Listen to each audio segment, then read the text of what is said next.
স্বাধীনতার দীর্ঘ বছর কেটে গেলেও এখনো পর্যন্ত রাজ্যের একাংশ ক্ষেত্রে লক্ষ্য করা যায় যে এক ফোঁটা বিশুদ্ধ পানীয় জলের অভাব। আর এই সংকটে ভুগছেন গিরিবাসীরা এবং নানা জলবাহিত রোগের শিকার হচ্ছেন তারা, বিশেষ করে যারা শিশুরা রয়েছেন তাদের ক্ষেত্রে কিন্তু অনেকটা আশঙ্কার দিন কাটাতে হচ্ছে অভিভাবকদের। এমনই ছবি আরো একবার উঠে আসলো। মূলত ছড়ার দূষিত জলে ভরসা হচ্ছে এখন তাদের। নোনা ছড়ার জলবাহিত রোগের আতঙ্কে দিন কাটাচ্ছে এই পাহাড়ের মানুষজন। একবিংশ শতাব্দীর ডিজিটাল উন্নয়নের নানা দাবি দেওয়ার মাঝেও খোয়াই জেলার মঙ্গিয়াকামী ব্লকের প্রত্যন্ত নোনাছড়ায় যেন থমকে রয়েছে মৌলিক পরিষেবার চিত্র। স্থানীয়দের অভিযোগ হচ্ছে যে আজও নিরাপদ পানীয় জলের অভাবে প্রতিদিন ছড়ার অপরিশোধিত জল কিংবা পাহাড়ি পাথরের ফাঁক দিয়ে বেরিয়ে আসা জল পান করে জীবন ধারণ করতে বাধ্য হচ্ছেন বহু পরিবার। সরজমিনে দেখা যায় যে বিশুদ্ধ পানীয় জলের জন্য কোনো নির্ভরযোগ্য ব্যবস্থা না থাকায় গ্রামবাসীরা হাতে পাত্র নিয়ে ছড়া বা প্রাকৃতিক জলস্রোত থেকে জল সংগ্রহ করছেন।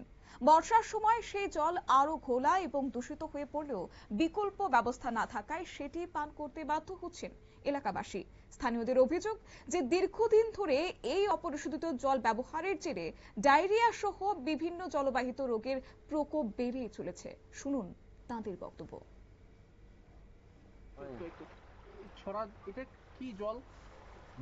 নোনা জল, নোনা জল, ছড়া জল। হ্যাঁ ছড়া জল। এই জলই আপনারা খাই। আর পাইতো না তো জল, আর জল নাই। আর জল নাই। অসুখ হয়নি? রোগ তো পাই, বেদনা, পেট ব্যথা, পেট বেদনা, পেট খারাপ,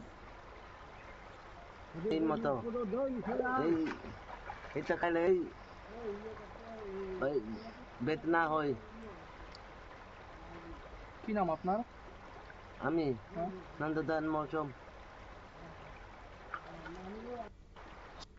আচ্ছা, একটু রুগী তো অনেক রুগী আছে, প্রত্যেক ঘরে রোগ আছে, জল খারাপ, এটা জল বাড়ানা, এটা রুগী পাই আমরা তো ডাক্তারই যেতে পারে না, গরিব গরিব সব গরিব, এটা রেগা পাইছে না, কোনো কাজ পাইছে না, এটা টাকাই পাইছে না, এটা রুগী রেগা টেগা পাইছে না, এটাই তো সব আজকাল।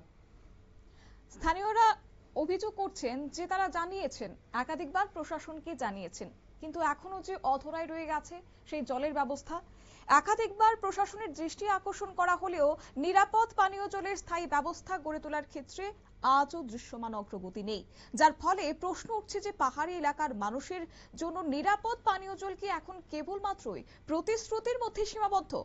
নোনাছড়ার বাসিন্দাদের একটাই দাবি যে অবিলম্বে নিরাপদ পানীয় জলের স্থায়ী ব্যবস্থা, নতুন জল প্রকল্পের বাস্তবায়ন এবং নিয়মিত স্বাস্থ্য পরিষেবা নিশ্চিত করা হোক। তাই এখন দেখার বিষয় হচ্ছে যে প্রশাসন এই দীর্ঘদিনের সংকট নিরসনে দ্রুত কার্যকরী পদক্ষেপ গ্রহণ করে কিনা, নাকি নোনাছড়ার মানুষকে আরো কতদিন দূষিত জলে পান করে জীবন কাটাতে হয় সেদিকেই এখন তাকিয়ে রয়েছেন গোটা এলাকাবাসী। নিয়ে নিচ্ছি ছোট্ট একটি বিজ্ঞাপন বিরতি, সঙ্গে থাকুন।